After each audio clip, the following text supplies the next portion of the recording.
COVID-19 රෝගය සම්බන්ධයෙන් රට තුළ මතුවලා තියෙන යම් සංකීර්ණ තැනකට විසඳුම් සෙවීමේදී අපි හැමෝටම පැවරලා තියෙන වගකීම සම්බන්ධයෙන් නිසි අවබෝධයෙන් කටයුතු කිරීම හරහා රටක් විදියට හොඳ ප්‍රතිඵල ගෙන දෙන්න පුළුවන් කියන එක රජයේ වෛද්‍ය නිලධාරීන් සංගම විදියට අපි දිගටම කියපු දෙයක්. එතනදී ජනතාවගේ වගකීම විශේෂයෙන්ම අපි සිහිපත් කරන්න ඕනේ. පහුගිය කාලය තුල මතුවෙච්ච සමහර සිද්ධි නිසා ජනතාවගෙන් සුළුතරයක් මේ සමහර සෞඛ්‍ය උපදෙස් වලට අනුගත නොවීම හරහා රට තුල අලුත් ප්‍රදේශවල යම් උපපොකුරු ප්‍රමාණයක් නිර්මාණය වීමේ ඉඩකඩක් පිළිබඳ අපි අනතුරු හැඟවුවා. විශේෂයෙන්ම පහුගිය කාලය තුල අපි දැකපු සමහර සිද්ධිත් එක්ක මේ කාරණේ අපිට යම් අවස්ථාවලදී අවධාරණය කරලා කියන්න සිද්ධ වුණා.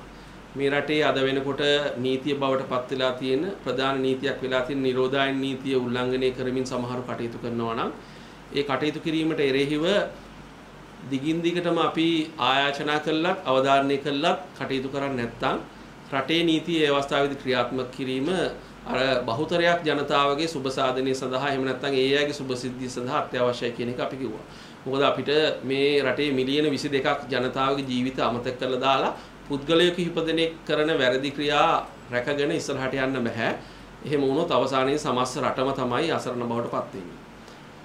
විශේෂයෙන්ම අපි දැක්කා සමහර වගකීම් යුතු අය පවා දැන් අපි දැක්කා කෑගල්ලේ අර අඟුරුවැල්ල ප්‍රදේශයේ වෛද්‍යවරයෙක් පවා මේ නිරෝධායන නීතියට පටහැනිව වෛද්‍ය කර්මයේ යෙදෙනවා කියන අදහස. නමුත් අපි දන්නවා රට පුරා අපි විවිධ අවස්ථාවලදී ප්‍රකාශයට පත් කරලා තියෙනවා මේ වෛද්‍යවරු කියලා පෙනී සිටින පුද්ගලයෝත් ගණනාවක් ඉන්නවා. ඒ කියන්නේ හොර වෛද්‍යවරු කියන පිරිස 40000කට එහා පැත්තේ ප්‍රමාණයක් ඉන්නවයි කියන එක රජයේ වෛද්‍යාරින් සංගමයේ විදිහට පහුගිය අවුරුදු ගණනාව තුන අපි පෙන්ලා දීලා තියෙන දෙයක්. ඒතකොට මේ වගේ හැසිරෙන අය ඉන්නවනම් ඒ අය අපිට සැකයක් පහළ වෙනවා.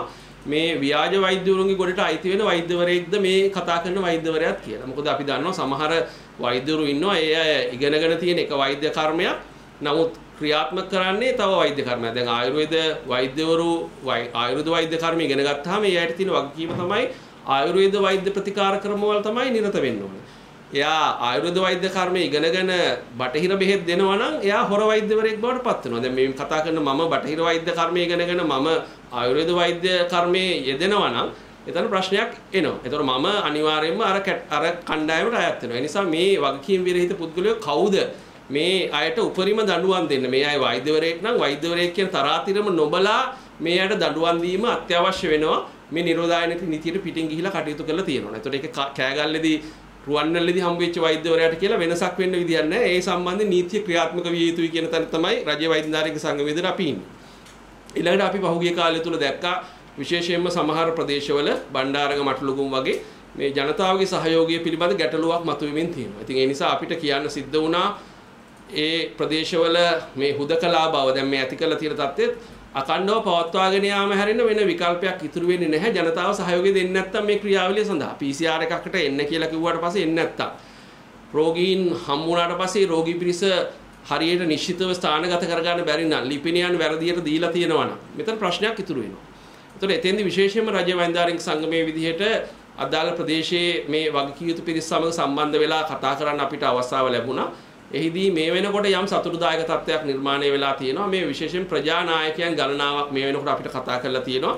ඒ අය ස්වේච්ඡාවෙන් ඉදිරිපත් වෙලා මේ තමන්ගේ ප්‍රදේශයට මේ වෙන්න යන විපත වළක්වා ගැනීම සඳහා සෞඛ්‍ය අංශත් එක්ක එකතු වෙලා ඒකාබද්ධව කටයුතු කරන්න මේ වෙනකොට එකඟතාවය පළ කරලා තියෙනවා. ඒ නිසා අද දවසේ හෙට දවසේ වෙනකොට ඒ අටලුගම් ප්‍රදේශයේ තිබිච්ච තත්ත්වය සෑහෙන දුරකට निराකරණය කරගන්න මේ පිරිස PCR සඳහා රැගෙන එන්න ඊගාවට ඒ පොසිටිව් වෙන අය රෝහල්ගත කරන්න ඒ සඳහා අවශ්‍ය සම්බන්ධීකරණය කරන්න මේ ප්‍රජානායකයන් මේ වෙනකොට කැමැත්ත පළ කරලා තියෙනවා. ඒ සම්බන්ධයෙන් මම හිතන්නේ මේ ප්‍රජාවේ නායකයන්ට රජයේ වෛද්‍යාරික සංගම විදිහට අපි ස්තුතිවන්ත වෙනවා. ඒතකොට සෞඛ්‍ය වෛද්‍ය නිලධාරී තුමිය ඇතුළේ කණ්ඩායම මේ වෙනකොට ඒ ඇත්තම කටයුතු කරමින් ඉන්නවා. එතකොට මේ PCR පරීක්ෂණ උපරිම ප්‍රමාණයේ ප්‍රදේශය තුල කරලා රෝගීන් ටික වෙන් කරලා හඳුනගෙන ඒ ස්පර්ශකයෝ ටික නිරෝධායනයට ලක් කිරීම හරහා අපිට මේ අටලුගම් ප්‍රදේශය තුල රෝගේ ව්‍යාප්ති වීම අපිට සෑහෙන දුරකට පාලනය කරගන්න පුළුවන්. ඒ හරහා අපිට පුළුවන්කම ලැබේ අර කොළඹ මහනගර සභා සීමාව වගේ දීර්ඝ කාලිනව අපිට හුදකලා බව පවත්වා ගන්න නැතුව ඉක්මනටම මේ අටලුගම් ප්‍රදේශයේ හුදකලා බව ඉවත් කිරීම සම්බන්ධයෙන් සලකලා බලන්න ජනතාවගේ සහයෝගය උපරිමයෙන් ලැබුණොත් ඒක අපි විශ්වාස කරනවා මේ අපි කරපු මැදිහත් වීමත් එක්ක ඒ ප්‍රජාවෙන් ලැබෙන සහයෝගයත් එක්ක ඉදිරි මේ ලැබෙන සතිය තුල ඒක උපරිම මට්ටමින් අටලුගම් ප්‍රදේශයේ ක්‍රියාත්මක කරගන්න පුළුවන් වෙයි කියලා ඒක යම් සුබදායි ප්‍රවණතාවයක් විදිහට අපි දකිනවා. දැන් ඊයේ දවසේ මම කතා කරලා හවස් වරුවේ බලනකොටත් රෝගීන් 38 දෙනෙක් වගේ ප්‍රමාණයක් හිටියා. හඳුනා ගන්න තියෙනවා රෝගීන් විදියට. නමුත් තාම රෝහල් ගත කරගන්න බැරුව. ඒ කියන්නේ ඒ අය ඉන්න තැන් හරියට නිශ්චිතව ස්ථානගත කරගන්න බැරුව. මේක හොඳ තත්ත්වයක් නෙමෙයි. ඒතකොට මේ ප්‍රජානායකයන්ට තියෙන වගකීම තමයි මේ නම් ගම් සහිතව මොකද ග්‍රාම නිලධාරි මහතුරුන්ගේ සහයෝගයත් අපිට ගන්න පුළුවන්. ඒ සහයෝගය අරගෙන මේ පිරිස නිශ්චිතව හඳුනාගෙන පුළුවන් තරම් අද දවසේ අතුරතම මේ පිරිස රෝහල් ගත කරන්න. එහෙම නැත්නම් අතරමැදි මධ්‍යස්ථාන වෙත යොමු කිරීම හරහා අර ප්‍රදේශය තුල තියෙන අවදානම පුළුවන් තරම් අවම කරගන්න පුළුවන්කම ලැබෙයි කියලා අපි විශ්වාස කරනවා. ඊගාවට දැන් මේ උපපුකුරු නිර්මාණය වෙන තැන් ගත්තාම විවිධ තැන්වල දැන් අපි දැක රත්නපුර ප්‍රදේශයේ යම් රෝගීන් ප්‍රමාණයක් ඊ දවස් වල වාර්තා වෙලා තියෙනවා.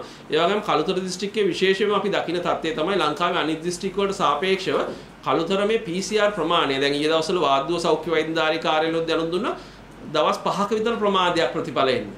එතකොට මේක ලංකාවේ අනිත් තැන් වලට අපි කතා කළාම මේ වගේ ප්‍රමාදයක් අර සැලකිය යුතු ප්‍රමාදයක් දකින්න ලැබෙන්නේ නැහැ. දැන් පැය 48 පැය 72 වගේ කාල සීමාව තුළ ප්‍රතිඵල එනවා.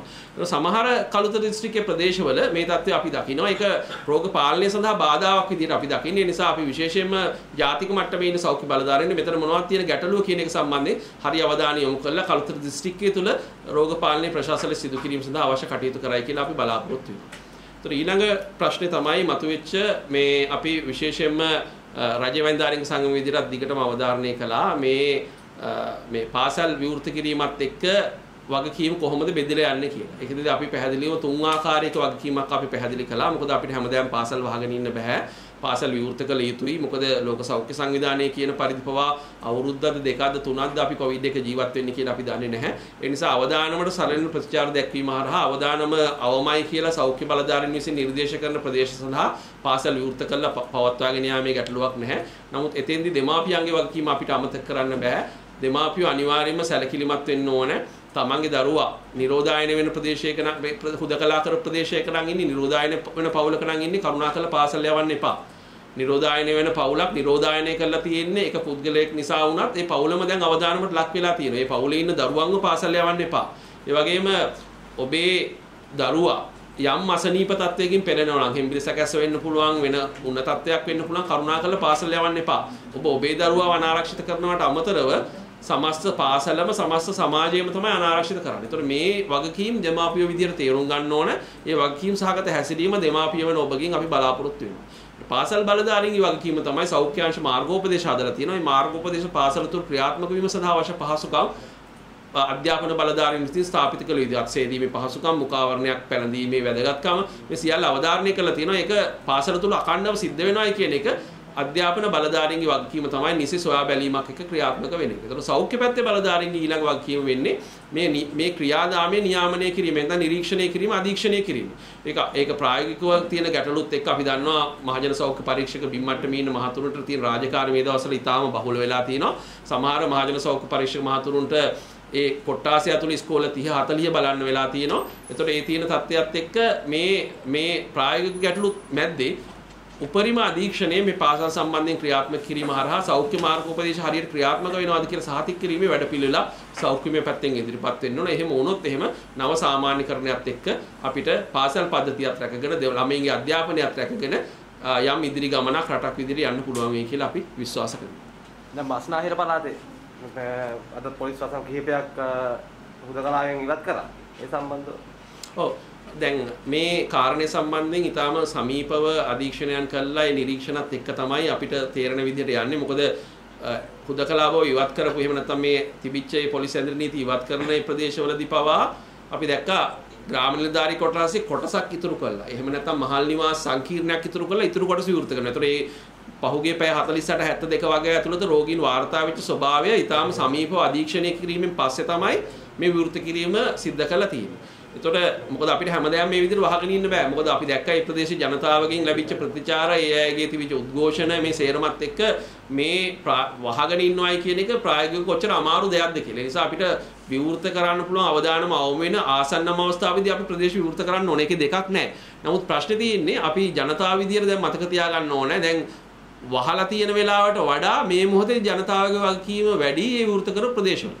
ඒ විවෘත කලයි කියන එකෙන් අදහස් වෙන්නේ නැහැ මේ ප්‍රදේශවල අවදානම 100% බැහැර වෙලා කියලා. අවදානම 100%ක් නැති වෙලා කියලා. අපි මේ ප්‍රදේශවල හිටපු රෝගීන් ටික සේරම අඳුනගෙන ඉවරයි කියලා. තාමත් හැඟවිච්ච රෝගීන් ඉන්න පුළුවන්.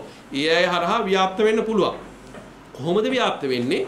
අපි මූලික සෞඛ්‍ය ක්‍රමානුකූල පුරුදු ටික හරියට අනුගමනය කළේ නැත්නම් එහෙම නැත්නම් අමතක කළා දැම්මොත් අපි අත්සෝදනයකින් බැහැර වුණොත් අපි මුඛාවරණයක් නැතුව එළියට බැස්සොත් එහෙම අපි මීටරේ දුර තියාගෙන හිටියේ නැත්නම් අපි මුහුණ නහයකට අනවශ්‍ය විදියට ඒ ප්‍රදේශවලදී ස්පර්ශ කරනවා නම් අපි මේකට හකස් කරලා තියෙන මූලික සෞඛ්‍ය පුරුදු වලින් බැහැර වෙලා කටයුතු කරනවා නම් අපේ ඉන්න ගෙදර ඉන්න වැඩිහිටියෝස් ටික අවදානම් කණ්ඩායම් ටික අනාරක්ෂිත කරලා තියෙනවා නම් ගෙදරට එනකොට කොවිඩ් අපි ගෙදර අරන් එනවා නම් අපි නොදැනුවත් හරි ඒකට අවශ්‍ය කරන ආරක්ෂිත පියවරවල අපි අමතක කළා දාලා තියෙනවා අනිවාර්යයෙන්ම මේ ප්‍රදේශවල නැවතත් රෝගී ව්‍යාප්ත වෙයි. ඔබ මේ මොහොතේදී වගකීම් සහගතව හැසිරුණොත් තමයි මේ රෝග ව්‍යාප්තිය පාලනය කළා හුදකලා බවින් තොරව නව සාමාන්‍යකරණයත් එක්ක ඉස්සරහට යන්න වෙන්නේ. එහෙම නැතුව මේ විවෘත කළ ප්‍රදේශවල පවා නැවත හෙට අනිද්දා වෙනකොට ආයි රෝගීන් එන්න ගත්තොත් එහෙම වෙන විකල්පයක් ඉතුරු වෙන්නේ නැහැ ප්‍රදේශ වහනව ඇරෙන්න. ඒක ඉස්සිර විසඳුමක් නොවුනත් తాවකාලික පියවරක් විදියට හරි එහෙම යන්න වෙනවා බලදාන්නට. ඒ නිසා දැන් මේ හුදකලා බවෙන් ඉවත් වෙච්ච ප්‍රදේශවල ජනතාවට ලොකු වගකීමක් පැවරෙනවා. ඔබගේ වගකීම වෙනදට වඩා දැන් වැඩි වෙලා තියෙනවා.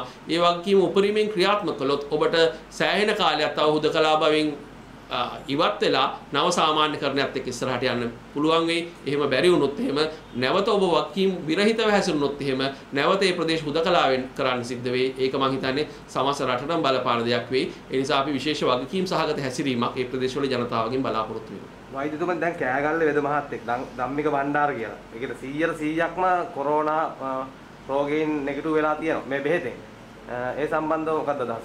ඔව් මම හිතන්නේ ඊයේ ජනමාධ්‍ය වාර්තා කළ අවසිද්ධිය අප අද දැන් විධායක සභාවක් තියෙනවා. එතනදිත් අපි ওই සම්බන්ධයෙන් කතා කරන්න බලාපොරොත්තු වෙනවා. නමුත් මූලික අදහසක් විදිහට දැන් ඔය වේද මහත්තයා විතරක් නෙමෙයි අපි දැක්ක ආයුර්වේද වෙදකම් සම්බන්ධයෙන් මේ කොරෝනා වලට බෙහෙත් සම්බන්ධයෙන් විවිධ අවස්ථාවලදී විවිධ දෙනා විවිධ ප්‍රකාශ කරනවා. සමහර දෙනෙක් මේ ඖෂධ හරහා සමහර දෙනෙක් යම් යම් ශක්තියින් හරහා හොඳ කරනවා කියලා කිව්වා. ඒ නිසා අපිට මේ මොහොතේදී කියන්න තියෙන දේ තමයි මේ රටේ ජීවිත ජනතාවගේ ජීවත් වීමේ අයිතිය ජීවිත සුරක්ෂිත වීම හැමෝගෙම බලධාරීන්ගේ වගකීමක්.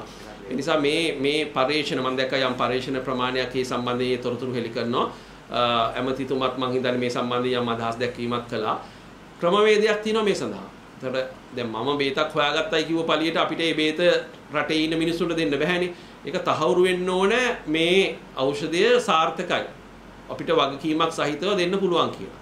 ඒතර දැන් මේ රටේ ඖෂධ ලබා දීම සම්බන්ධව වෛද්‍ය ක්‍රම තුනක් තියෙනවානේ. බටහිර වෛද්‍ය ක්‍රමයේ තියෙනවා, හෝමියෝපැති වෛද්‍ය ක්‍රමයේ තියෙනවා, ආයුර්වේද වෛද්‍ය ක්‍රමය. ඒතර මේ ආයුර්වේද සභා තියෙනවා. ඒ වෛද්‍ය සභා තියෙනවා. ඒතර වෛද්‍ය සභාව වලින් ඒ අදාළ වෛද්‍යවරු නියාමනය කරනවා. ඒ නිසා අපි බලාපොරොත්තු වෙනවා විශේෂයෙන් මේ ක්‍රියාවලිය පාරදෘශ්‍යව සිදු විය යුතුයි. ඒ වගේම සම්මත ක්‍රියාවලිය ඇතුලේ සිද්ධ විය යුතුයි. ඒකේ ප්‍රතිඵල හොඳ නම් ඒක ආයුර්වේද බේද්ද, බටහිර බේද්ද, හෝමියෝපැති බේද්ද කියන එකේ ප්‍රශ්නයක් වෙන්නේ නැහැ. ඒ අදාළ වෛද්‍ය වෘත්තිකයන්ට පුළුවන්කම ලැබෙනවා ඒ වෛද්‍ය ක්‍රමයේ නිරත වෙන්න මේ සාර්ථක ප්‍රතිඵලات එක්ක. ඒතකොට රජයටත් වගකීමක් ඇතුව මේ සම්බන්ධයෙන් ඒ අතහිත දීම උරදීම කරන්න පුළුවන්කම ලැබෙනවා. නමුත් මේක විද්‍යාත්මක ක්‍රමයක් හරහා විය යුතුයි. ඒ වගේම රටේ ජනතාවට ඒ හරහා විශ්වාසයක් ඇති විය යුතුයි. ඒ සඳහා රජයේ වෛද්‍යාරින් සංගම විදිහට නිශ්චිත ක්‍රමවේදී අනුගමනය කරනවා නම් ඒක විශ්වාසදායකයි කියලා විද්‍යාත්මකව තහවුරු වෙනවා නම් ඒක සෞඛ්‍ය බලධාරීන්ගේ අනුමැතියට යටත්ව ඒ ක්‍රියාවලිය ඉස්සරහට යාම සම්බන්ධයෙන් අපේ කිසිදු ප්‍රශ්නයක් නැහැ. නමුත් අවසානයේදී මේ දැන් ඇත්තටම අපේ රටේ මම දන්නවා ආයුර්වේද වෛද්‍ය ක්‍රමවල තියෙන හාස්කම් විස්කම් ගැන අපි දිගටම කතා කරලා තියෙනවා. ඇත්තටම පාරම්පරික වෛද්‍යවරු ඉන්නවා, ආයුර්වේද වෛද්‍යවරු ඉන්නවා, ඊටාම දක්ෂ බොහොම ජෙනුයින් විදිහට බොහොම අවංක විදිහට තමන්ගේ වෛද්‍ය කර්මය ප්‍රවර්ධනය කරන්න ඒක අලුත් දේවල් හොයාගෙන ඉස්සරහට යන්න කැපවීම වැඩ කරනවා. නමුත් එතනින් එහාට ගියාට පස්සේ මේ ආයුර්වේද ක්‍රමසෙ පිළිබඳව යම් ගැටලුවක් සමහර මතුවලා තියෙන්නේ. සමහර පිරිසක් ඉන්නවා ආයුර්වේද වෛද්‍ය කර්ම ඉගෙනගෙන වෙනත් බර ලේසි ක්‍රම ඔස්සේ යන්න උත්සාහ කරනවා. ඒතකොට මේ ඒ අය ඒතර ව්‍යාජ වෛද්‍යවරු බවට පත් වෙනවා. ඒතකොට ඒ தත්ත්වය ඇති කරන්නේ නැතුව නියම ආයුර්වේද මේ ප්‍රතිකර්ම ඔස්සේ මේ කොවිඩ් සම්බන්ධයෙන් යම් සාර්ථක ප්‍රතිඵලයක් යම් කෙනෙකුට ගන්න පුළුවන් නම් ඒක විද්‍යාත්මක තහවුරු වෙනවා නම් ඒ ක්‍රමවේදී ආයුර්වේද වෛද්‍ය කර්මය තුළ සිදු කිරීම සම්බන්ධයෙන් බටහිර වෛද්‍යවරු විදිහට අපේ කිසිදු ගැටලුවක් නැහැ. දැන් මේ වෙද මහත්තයා මේ ඒ කියන්නේ මේ දේශීය වෛද්‍ය මේක දීර්ඝ වතු පිටි වල මේ කොවිඩ් ප්‍රතිකාර මධ්‍යස්ථානක් විතර. ඉතින් තමයි 100%ම සාර්ථක කරලා තියෙන්නේ. මේ බටහිර කණ්ඩායමක් විසින් මේකට මූලික වට පරීක්ෂණ දෙපාරක් කරලා තියෙනවා. මේක 100%ම සාර්ථක කරලා තියෙනවා. ඒ කියන්නේ දින 3ක් එක දිගට දුන්නාට පස්සේ පොසිටිව් කෙනෙක් සම්පූර්ණයෙන්ම නෙගටිව් වෙනවා. ඒතකොට ජනාධිපතිතුමත් මේක කියලා තියෙනවා ඉදිරියට අරන් යන්න කියලා. දැන් ඊයේ රාය වෙනකොට මේ වෛද්‍ය කණ්ඩායම වැඩ තහනම් කරලා තියෙනවා. ඒ සම්බන්ධයෙන් අපි දැනුවත් වෙලා නැහැ. දැන් මේ දක්වා ඒ සම්බන්ධයෙන් පැමිණිල්ලක් ඇවිල්ලා නැහැ. එහෙනම් පැමිණිල්ලක් આવත් අපි හොයලා බලන්න. නමුත් අපි පැහැදිලිවම කියන්නේ මේ සම්මත ක්‍රමවේදයක් තියෙනවා. ඒ ක්‍රමවේදය ඇතුළේ මේ ක්‍රියාමාර්ග ගන්න. මොකද මේකේ ethical clearance සම්බන්ධයෙන් කමිටු තියෙනවා. ඒ කමිටු හරහා ඒ සම්පූර්ණ ක්‍රියාදාමය සිද්ධ වෙනවා නම් කිසිදු ගැටලුවක් කිසි කෙනෙකුට මතුවෙන්න විදියක් නැහැ. ඒ වෛද්‍යවරුත් ඒ නිසි ක්‍රමවේද අනුගමනය කරලා තියෙනවා නම් ඒ වෛද්‍යවරුන්ට මේ දඬුවමක් ලැබෙන්න හේතුවක් නැහැ. ඒ කියන්නේ වෛද්‍යතුමනි දැන් ලංකාවේ දේශීය වෛද්‍ය ක්‍රමයට ඉඩ දීමක් ඒ කියන්නේ ඉඩ දෙන්නේ නැතුවද මේක කකුලෙන් අදිනවද මොකද්ද මේක? මම හිතන්නේ එහෙම නෑ. මොකද මං දේශීය වෛද්‍ය වෙනමම අමාත්‍යාංශයක් පවා තියෙනවානේ. වෙනම ඇමතිවරයෙකුත් ඉන්නවානේ. මම දැක්කේ ඒ ඇමතිතුමත් මේ අවස්ථාවේදී අලුතෙන් හොයාගන්න දේවල් ප්‍රවාදනය කරන්න පාර්ලිමේන්තුව තුල පවා ඒ සම්බන්ධයෙන් හඬක් නැගෙනවානේ. ඒ නිසා දේශීය වෛද්‍ය ක්‍රමයට අතහිත දීමේ අඩුවක් නෙමෙයි මෙතන තියෙන්නේ. අර ක්‍රමවේදයේ පිළිබඳ ප්‍රශ්න ඇති වෙනවා නම් ඒ ක්‍රමවේදය හදාගෙන ඉස්සරහට යාම තමයි මේ මොහොතේ සිද්ධ වෙන්නේ. හැබැයි මේ කොවිඩ් වලට හොයාගත්තේ දේශීය වෛද්‍ය මෙච්චරම සාර්ථක වෙච්ච පළවෙනි බෙහෙත මේක. ඔව් ඒක තමයි. දැන් මේ සම්බන්ධව ජනමාධ්‍යෙන් තමයි හෙළිදරව් වුණේ. ඒතකොට ඒ අධ්‍යයන පත්‍රිකා සම්බන්ධයෙන් අපි විශ්ලේෂණයක් කරන්නේ නැතුව ඒ සම්බන්ධයෙන් හරි උත්තරයක් දෙන්න බෑ. නමුත් සාර්ථක වෙනවා නම් මේ මොහොතේදී මුළු ලෝකෙම ලෙඩ වෙලානේ තියෙන්නේ.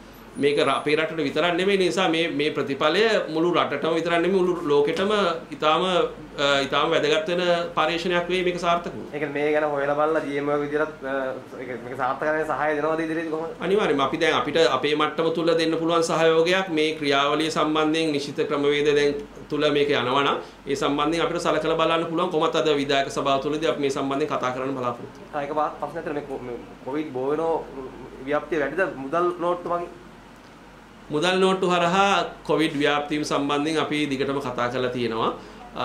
රජයේ වෛද්‍යාරික සංඝ විදිහට ලෝක සෞඛ්‍ය සංවිධානය සහ සෞඛ්‍ය අමාත්‍යාංශය එකතු වෙලා මේ මාර්ගෝපදේශ අපි සකස් කරලා මේ වෙනකොට රටට ඉදිරිපත් කරලා තියෙනවා. එක එක ස්ථාන සම්බන්ධයෙන් උදාහරණ බැංකුවලදී කොහොමද කටයුතු කරන්නේ, වෙළඳපොළදී කටයුතු කරන්නේ කියලා ලෝකයේ තුල මේකෙදි ගත්තාම බෙදුණු මතයක් තියෙන. සමහර දෙනෙක් කියනවා විශේෂ අවධානමක් තියෙනවා කියලා. නමුත් තවත් සමහර දෙනෙක් කියනවා එහෙම විශේෂ අවධානමක් නැහැ. සාමාන්‍ය අනිකුත් පෘෂ්ඨ වලට සාපේක්ෂව ඒ අවධානම තමයි තියෙන්නේ කියලා. නමුත් පැහැදිලිවම පෘෂ්ඨ හරහා වෛරසය තව විදිහට ව්‍යාප්ත වීම ප්‍රධාන සාධක තුනක් මත බලපානවා. පළවෙනි එක තමයි මේ ප්‍රදේශයේ තියෙන පරිසර උෂ්ණත්වය, දෙවෙනි එක ආර්ද්‍රතාවය, එහෙම නැත්නම් ජල වාෂ්ප ප්‍රමාණය වාතයේ තියෙන, තුන්වෙනි එක හිරු එළියෙන් නිරාවරණය. ඒතකොට මේ තුනම ගත්තාම අපේ වගේ රටක් මේ කොවිඩ් ව්‍යාප්තිය සඳහා යම් බාධා සහිත තැන් විදිහට තමයි අපි දකින්නේ. ඒකට ව්‍යාප්තිය අඩු නැඹුරුවක් තියෙන තැන්. ඒ නිසා විශේෂයෙන් මේ සාධක සැලකිල්ලට අරගෙන අපි යෝජනා කරලා තියෙනවා මෙතෙන්දී කොහොමද ක්‍රියාත්මක වෙ යුත්තේ කියලා. සමහර පරීක්ෂණ කණ්ඩායම් කියලා තියෙනවා සෙන්ටිග්‍රේඩ් 20 වගේ උෂ්ණත්වයේදී දින 28ක වගේ කාලයක් මේ නෝට්ටු මත වෛරසය සජීවීව තියන්න පුළුවන් කියලා. නමුත් අපි මතක තියාගන්න ඕන කාරණේ තමයි වෛරසය ඇවිල්ලා අපේ ඇඟට පනින්නේ නැහැනේ. අපේ ඇඟට පැනලා ඇතුල් වෙන්නේ නැහැනේ. අපි තමයි වෛරසය අපේ ඇඟට ඇතුල් කරගන්නේ. මුදල් නෝට්ටු මත වෛරසය තැවරලා තිබුණොත් අපි ඒක ස්පර්ශ කළා. අපේ අතේ තැවුණාට පස්සේ අපේ නහය මුඛය කට මේ ඇස් අල්ලන්න ගියොත් ඒ හරහා තමයි අපි බෝ කරගන්නේ. ඉතින් අනවශ්‍ය විදිහට මේ මුහුණ ආශ්‍රිත අතපත ගෑම නවත්තන එක. ඒක අත්සෝදනයක නිවැරදිව කිරීම. වැදගත්ම දේ තමයි ඒක. ලෝක සෞඛ්‍ය සංවිධානයේ පවා කියන්නේ මේ පෘෂ්ඨ හරහා රෝගී ව්‍යාප්තිය වැළැක්වීම සඳහා කළ හැකි හොඳම වැදගත්ම සහ ඊටාම සරලම ක්‍රමවේදය තමයි නිවැරදි අත්සේදීම. ඒක අපි හරියට කරනවා නම් මුදල් නෝට්ටු පිළිබඳ අපිට බය වෙන්න අවශ්‍ය නැහැ. නමුත් අපි කියලා තියෙනවා විකල්ප හඳුනගෙන කරන්න කියලා. ඒ කියන්නේ ඔන්ලයින් බැංකින්, ඩිජිටල් බැංකින්, ඊගාවට ක්‍රෙඩිට් කාඩ්, ඩෙබිට් කාඩ් හරහා ගනුදෙනු කරන්න පුළුවන් තැන්වල ඒ ගනුදෙනු කරන්න. නමුත් අපි මතක තියාගන්න ඕන කාරණේ තමයි අපේ රටේ ආර්ථිකය ගැන හිතනකොට පොඩි මිනිහාගේ ආර්ථිකය අමතක කළා දාලා අපිට ඉස්සරහට යන්න බෑ. ගමේ තියෙන පෙට්ටි කඩේ, නගරේ තියෙන පෙට්ටි කඩේ, ගමේ තියෙන පොඩි සිල්ලර වෙළඳපොළ ඒ වෙළඳසල් ටික වහලා දාලා මේ වැඩේ කරන්න බෑනේ. ඒතකොට ප්‍රායෝගික තත්ත්වයන් නැත්නම් මුදල් අතපත ගන්න සිද්ධ වෙනවා. එතෙන්දී අපි විකල්ප මොනවද කියලා හඳුන්වලා දීලා තියෙනවා. ඒ විකල්පත් එක්ක අත්සේදීම සහ අර අපි මූලික සෞඛ්‍ය ක්‍රමානුකූල පුරුදු විදිහට කියලා දුන්නේ දේවල් එක්ක මුදල් සංසරණය සම්බන්ධයෙන් අපි හරි තීන්දුව తీරන ගත්තොත් ඒ හරහා රෝග ව්‍යාප්තිය සම්බන්ධ තියෙන අවධානම අවම කරගෙන රටක් විදිහට ඉස්සරහට යන්න පුළුවන්.